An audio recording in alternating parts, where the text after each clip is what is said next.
राहुल गांधी भारतर विरोधी दलर नेता। राहुल गांधी को नहीं राजनैतिक चर्चा जेतिकी हुए सबुबेले तांको व्यक्तिगत जीवन भी सेतिकी चर्चा साउंटिछि।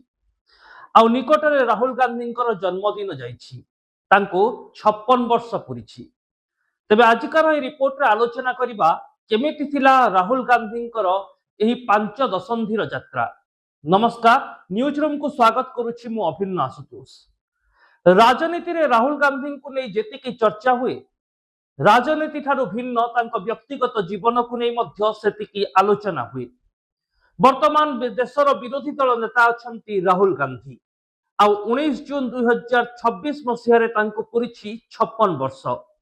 5 दशंधि अधिक वर्ष राहुल गांधी व्यक्तिगत और राजनैतिक जीवन तांको जेतिकी सफलता आनी देछि, तांको जेतिकी आलोचना घेरକୁ आनिछि, तांको सेतिकी समालोचित भी करिछि, तांको पई सेतिकी आह्वान भी छिड़ा करिछि। आपण माने जानि आश्चर्य हेबे दर्शक बंधु जे देशर विरोधी दलर नेता राहुल गांधी, जे गांधी परिवार दायद भाव में उभा होइछंती, तांकर पाठ पढ़ा केमिति व्यतिव्यस्त होई जाइथिला। एमिति स्थिति होइथिला जे स्कूल को जाई पारि नथिले राहुल गांधी। आपण माने भाबुथिबे देशर एते प्रभावशाली क्षमताशाली राजनैतिक परिवार संतान होई राहुल गांधी को स्कूल को जीवाकू किए बारण कला। स्थिति संपर्क रे जानिले आपण आश्चर्य होई जिबे। देशर पूर्वतन प्रधानमंत्री स्वर्गत इंदिरा गांधी नाती और स्वर्गत राजीव गांधी पुओ हेउछंती राहुल गांधी। 1970 मसीहा 19 तारिख जून मासरे तांकर जन्म होइथिला।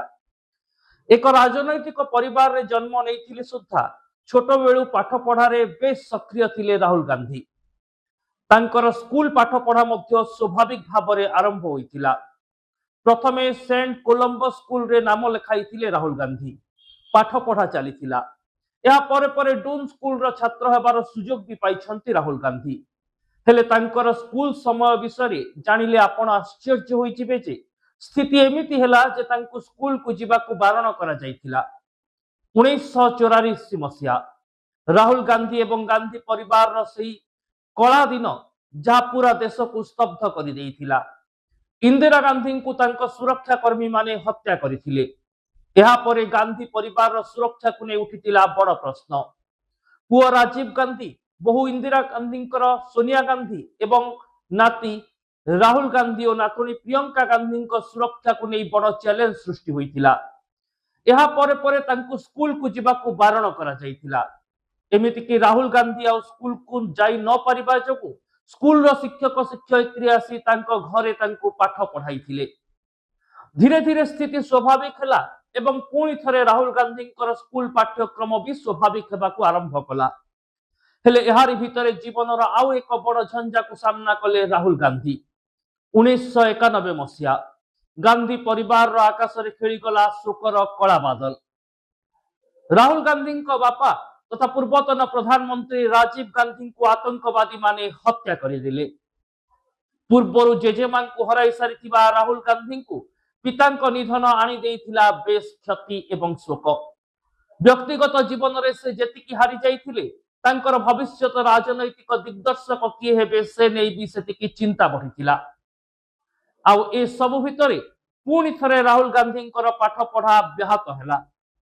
राहुल गांधी प्रथमे कॉलेज शिक्षा पाई हार्वर्ड विश्वविद्यालय रे नाम लिखाइथिले। सेठारे इकोनॉमिक्स पाठ से पढ़ुथिले, किंतु राजीव गांधी हत्या कारणरू एही पाठ पढ़ा मध्य व्याहत हैला। विशेष भाव में विदेश रे केमिति राहुल गांधी को सुरक्षा जोगाई दिया जिवो ताहा थिला सुरक्षा एजेंसी पाई सबुठारू बड़ आह्वान। आउ एथिपाई प्रथमे राहुल गांधी नाम परिवर्तन करा जाइथिला। राहुल गांधी परिवर्ते तांको सरनेम भिंसी रखा गला। अर्थात राहुल भिंसी भाव में विदेश रे पाठ पढ़ा आरंभ करथिले वर्तमान समयर विरोधी दल नेता राहुल गांधी। एवं एहारी भितरे तांको कॉलेज रो मध्य परिवर्तन करिबाकू पड़िला। हार्वर्ड विश्वविद्यालय रे से इकोनॉमिक्स पाठ पढ़ुथुबा बेले तुरंत तांको रोजेलिन कॉलेज को स्थानांतरित करागला एवं सेठारू से बीए रे पाठ पढ़ी डिग्री हासिल कले। केवल एतिकी नुहे, परवर्ती समय रे मध्य राहुल गांधी जीवन जेतिकी सफलता पाइछि सेतिकी आह्वानपूर्ण रहिछि। ପରେ ଟ୍ରିନିଟି କଲେଜର ଏମ୍ଫିଲ୍ କରିଛନ୍ତି ରାହୁଲ ଗାନ୍ଧୀ। ଏହାପରେ ଯୁବ ଅବସ୍ଥାରେ ରାହୁଲ 2004 ମସିହାରେ ଜାତୀୟ ରାଜନୀତିରେ ପ୍ରବେଶ କଲେ। ତେବେ ରାଜନୀତିକୁ ଆସିବା ପୂର୍ବରୁ ବିଦେଶର ଏକ ମ୍ୟାନେଜମେଣ୍ଟ ଫାର୍ମରେ ଚାକିରି ଜୀବନ ବି ଆରମ୍ଭ କରିଥିଲେ ରାହୁଲ ଗାନ୍ଧୀ। ହେଲେ ଦେଶର ଏହି ସବୁଠାରୁ ଶକ୍ତିଶାଳୀ ରାଜନୈତିକ ପରିବାରର ଦାୟକ ହିସାବରେ ତାଙ୍କ ପାଇଁ ଭାଗ୍ୟ ଏବଂ ଭବିଷ୍ୟତ କିଛି ଭିନ୍ନ ନିର୍ଦ୍ଧାରିତ ହୋଇଥିଲା। ବିଦେଶର ଚାକିରି ଛାଡ଼ି ଭାରତକୁ ଫେରି ଆସିଲେ ରାହୁଲ ଗାନ୍ଧୀ। କଂଗ୍ରେସର ସଦସ୍ୟତା ଗ୍ରହଣ କଲେ। ଆଉ 2004 ମସିହାରେ ସେ ନିର୍ବାଚନ ମଧ୍ୟ ଲଢ଼ିଲେ। ତେବେ 2004 ମସିହାରେ ଯୁବ ଏବଂ ଏନର୍ଜେଟିକ୍ ରାହୁଲ ଗାନ୍ଧୀଙ୍କୁ ବିପୁଳ ସମର୍ଥନ ମିଳିଥିଲା। ପିତା ରାଜୀବ ଗାନ୍ଧୀଙ୍କ ଆସନରୁ ବିପୁଳ ବିଜୟରେ ଲୋକସଭାକୁ ନିର୍ବାଚିତ ହେଲେ ରାହୁଲ ଗାନ୍ଧୀ। ଏହା ସହିତ 2004 ମସିହାରେ ବାଜପେୟୀ ସରକାରକୁ ହଟେଇ କଂଗ୍ରେସ ଦେଶରେ କ୍ଷମତା ବି ଦଖଲ କଲା। ରାହୁଲ ଗାନ୍ଧୀଙ୍କ ଭାଗ୍ୟ ଏବଂ ଭବିଷ୍ୟତ ବେଶ ଚିକମିକ ଲାଗୁଥିଲା। ତାଙ୍କୁ ଅପେକ୍ଷା କରିଥିଲା ଅନେକ କିଛି ସଫଳତା। ଏହାରି ଭିତରେ 2009 ମସିହା ଆସିଲା। ରାହୁଲ ଗାନ୍ଧୀ ପୁଣି ଥରେ ଲୋକସଭାକୁ ନିର୍ବାଚିତ ହେଲେ। ଏହା ସହିତ କଂଗ୍ରେସରେ କୌଣସି ବଡ଼ ପଦବୀ ନ ପାଇ ମଧ୍ୟ ରାହୁଲ ଗାନ୍ଧୀ ଦଳର ଚେହେରା ପାଲଟି ଯାଇଥାନ୍ତି। 2013 ମସିହାରେ ରାହୁଲ ଗାନ୍ଧୀଙ୍କୁ କଂଗ୍ରେସ ଉପାଧ୍ୟକ୍ଷ ଦାୟିତ୍ୱ ମିଳିଥିଲା।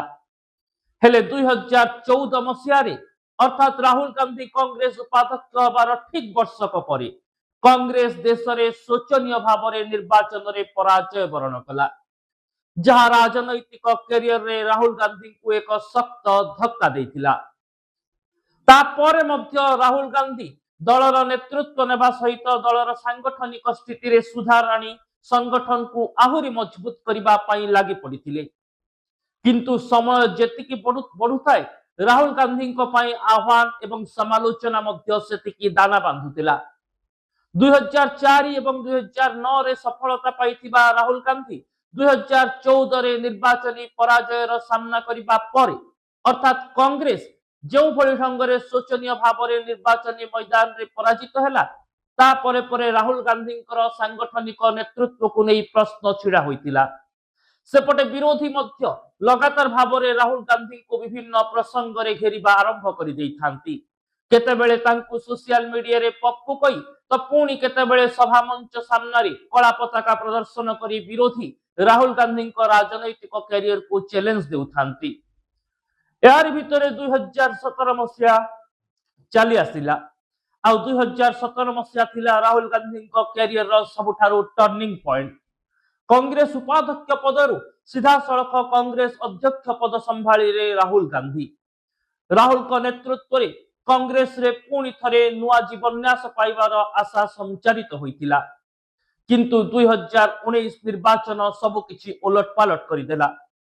2019 ନିର୍ବାଚନରେ କେବଳ କଂଗ୍ରେସ ପୁଣି ଥରେ ପରାଜିତ ହେଲା ତାହା ନୁହେଁ, ରାହୁଲ ଗାନ୍ଧୀ ମଧ୍ୟ ନିଜର ପାରମ୍ପରିକ ଆସନରୁ ପରାଜିତ ହୋଇଗଲେ। ଏହା ପରେ ପରେ ରାହୁଲ ଗାନ୍ଧୀଙ୍କର କ୍ୟାରିୟରରେ ଏକ ବଡ଼ ଝଡ଼ ସୃଷ୍ଟି ହେଲା। ଉପାଧ୍ୟକ୍ଷ ଭାବରେ ରାହୁଲ ଗାନ୍ଧୀ ଯେଉଁ ନେତୃତ୍ୱ ନେଇଥିଲେ, ପରବର୍ତ୍ତୀ ସମୟରେ 2014 ନିର୍ବାଚନ ପରାଜୟ ଆଉ 2017ରେ କଂଗ୍ରେସ ସଭାପତି ହେବା ପରେ 2019 ନିର୍ବାଚନୀ ପରାଜୟ, ଚାରିଆଡୁ ରାହୁଲ ଗାନ୍ଧୀଙ୍କୁ ସମାଲୋଚନାର ସୁଅ ଛୁଟିଲା। କୁହାଗଲା ରାହୁଲ ଗାନ୍ଧୀଙ୍କ ନେତୃତ୍ୱ ହିଁ କଂଗ୍ରେସର ଡଙ୍ଗାକୁ ବୁଡାଇ ଦେଉଛି। ଏହା ପରେ ରାହୁଲ ଗାନ୍ଧୀଙ୍କୁ କଂଗ୍ରେସ ପଦ ଛାଡ଼ିବାକୁ ପଡ଼ିଲା। ମନେ ହେଉଥିଲା ରାହୁଲ ଗାନ୍ଧୀଙ୍କ ରାଜନୈତିକ କ୍ୟାରିୟରରେ ପୂର୍ଣ୍ଣଚ୍ଛେଦ ପଡ଼ିଲା। ଗାନ୍ଧୀ ପରିବାର ହାତରୁ ଆପାତତଃ 50 ବର୍ଷ ଭିତରେ ପ୍ରଥମ ଥର ପାଇଁ କଂଗ୍ରେସ ସଭାପତି ପଦ ଆଉ କାହା ପାଖକୁ ଗଲା। ରାହୁଲ ଗାନ୍ଧୀଙ୍କର ବ୍ୟକ୍ତିତ୍ୱ ମଳିନ ପଡୁଥାଏ। ରାହୁଲ ଗାନ୍ଧୀଙ୍କ ବକ୍ତବ୍ୟକୁ ବିରୋଧୀ ଦଳ ସମାଲୋଚନା କରୁଥାନ୍ତି। ଆଉ ବିରୋଧୀ ଦଳର ନେତୃତ୍ୱ ଭାବରେ ରାହୁଲ ଗାନ୍ଧୀଙ୍କର ପ୍ରଭାବ ଧୀରେ ଧୀରେ ଜନସମାଜରେ କମିଲା ଭଳି ମନେ ହେଉଥାଏ। ହେଲେ ଏସବୁ ଝଡ଼ଝଞ୍ଜାକୁ ସାମ୍ନା କରି 2022-23 ମସିହାରେ ପୁଣି ଥରେ ନୂଆ ସମ୍ଭାବନା, ନୂଆ ଇଚ୍ଛା ଶକ୍ତି ସହିତ ଛିଡ଼ା ହେଲେ ରାହୁଲ ଗାନ୍ଧୀ। ଆରମ୍ଭ କଲେ କାଶ୍ମୀରରୁ କନ୍ୟାକୁମାରୀ ପର୍ଯ୍ୟନ୍ତ ଭାରତ ଯୋଡ ଅଭିଯାନ। କନ୍ୟାକୁମାରୀରୁ କାଶ୍ମୀର ପହଞ୍ଚିବା ପାଇଁ ପାଖାପାଖି 4000 କିଲୋମିଟରରୁ ଅଧିକ ରାସ୍ତାକୁ ଚାଲି ଚାଲି ଅତିକ୍ରମ କରିଥିଲେ ରାହୁଲ ଗାନ୍ଧୀ। ପରେ ପରେ ପୂର୍ବ ଭାରତରୁ ପଶ୍ଚିମ ଭାରତ ପର୍ଯ୍ୟନ୍ତ ମଧ୍ୟ କଂଗ୍ରେସର ଭାରତ ଯୋଡ ଅଭିଯାନ ସଫଳ ହେଲା। ଏହା ସହିତ ରାହୁଲ ଗାନ୍ଧୀଙ୍କ ନେତୃତ୍ୱକୁ ମିଳିଲା ଆଉ ଏକ ନୂଆ ପରିଚୟ। ଆଉ 2024 ନିର୍ବାଚନରେ କଂଗ୍ରେସ ହୁଏତ ପରାଜିତ ହେଲା, କିନ୍ତୁ ଇଣ୍ଡିଆ ମେଣ୍ଟ ମାଧ୍ୟମରେ କଂଗ୍ରେସ ପୂର୍ବ ଅବସ୍ଥାରେ ଯେଉଁଭଳି ଢଙ୍ଗରେ ସୁଧାର ଆଣିପାରିଲା ଏବଂ ରାହୁଲ ଗାନ୍ଧୀ ମଧ୍ୟ ୱାୟନାଡା ସମେତ ଆମେଠି ଦୁଇଟି ଆସନରୁ ଯେମିତି ବାଜିମାତ କଲେ, ତାପରେ ପୁଣି ଥରେ ରାହୁଲଙ୍କର ରାଜନୈତିକ କ୍ୟାରିୟର ଏକ ନୂଆ ସମ୍ଭାବନା ସୃଷ୍ଟି କଲା। ଆଉ ଆଜି 2026 ମସିହାରେ ରାହୁଲ ଗାନ୍ଧୀ 56 ବର୍ଷ ପୂରଣ କରିସାରିଛନ୍ତି। ଛୋଟବେଳୁ ହିଁ ଆଈ ଏବଂ ବାପାଙ୍କୁ ହରାଇ ନିଜର ବ୍ୟକ୍ତିଗତ ଜୀବନରେ ଅନେକ କ୍ଷତି ସହିଥିବା ରାହୁଲ ଗାନ୍ଧୀ ରାଜନୈତିକ କ୍ୟାରିୟରରେ ମଧ୍ୟ ଯଥେଷ୍ଟ ଆହ୍ୱାନକୁ ସାମ୍ନା କରିଛନ୍ତି। କେତେବେଳେ ପପୁ ତ କେତେବେଳେ କଳା ପତାକା। ତାଙ୍କ ରାଜନୈତିକ ବିରୋଧୀଙ୍କ ପାଇଁ ରାହୁଲକୁ ସମାଲୋଚନା କରିବାର ଭିନ୍ନ ଭିନ୍ନ ମାଧ୍ୟମ। ହେଲେ ଆଜି ବି ରାହୁଲ ଗାନ୍ଧୀ ଅଟଳ ଏବଂ ନୂଆ ଇଚ୍ଛା ଶକ୍ତି ସହିତ କଂଗ୍ରେସକୁ ପୁଣି ଥରେ କମ୍ବ୍ୟାକ୍ କରାଇବା ପାଇଁ ଜୋରସୋରରେ ଲାଗି ପଡ଼ିଛନ୍ତି। ବିରୋଧୀ ଦଳ ନେତା ଭାବରେ ସରକାରଙ୍କ କାର୍ଯ୍ୟକ୍ରମକୁ ଘେରିବା, ସମାଲୋଚନା କରିବା, ତା ସହିତ ବିରୋଧୀଙ୍କ ସ୍ୱରକୁ ସମ୍ବିଧାନର ଧାରା ଅନୁସାରେ ଏବଂ ଗଣତନ୍ତ୍ରର ପ୍ରକ୍ରିୟା ଭିତରେ ସମ୍ମାନ ଦେବା ପାଇଁ ପୁରା କସରତ କରୁଛନ୍ତି। ଅନେକ ବାଧା ବିଘ୍ନ, ଆଲୋଚନା ସମାଲୋଚନା, ସଫଳତା ବିଫଳତା ପରେ ବି ରାହୁଲ ଗାନ୍ଧୀ ଯେ ଦେଶ ଏବଂ ବିଶ୍ୱର ଜଣେ ପ୍ରଭାବୀ ନେତୃତ୍ୱ, ଏକଥା କେହି ଅସ୍ୱୀକାର କରିପାରିବେ ନାହିଁ। ତେବେ ଦର୍ଶକ ବନ୍ଧୁ, ରାହୁଲ ଗାନ୍ଧୀଙ୍କୁ ନେଇ ଏହି ରିପୋର୍ଟଟି କେମିତି ଲାଗିଲା ନିଶ୍ଚୟ ଜଣାଇବେ। ଏଥିପାଇଁ सोशल मीडिया यूट्यूब और फेसबुक रे ଆମ ଚ୍ୟାନେଲକୁ ସବସ୍କ୍ରାଇବ କରନ୍ତୁ, ଭିଡିଓକୁ ଲାଇକ୍ ଓ ସେୟାର କରନ୍ତୁ, କମେଣ୍ଟ ବକ୍ସରେ ନିଜର ମତ ଲେଖନ୍ତୁ। ରହୁଛି, ନମସ୍କାର।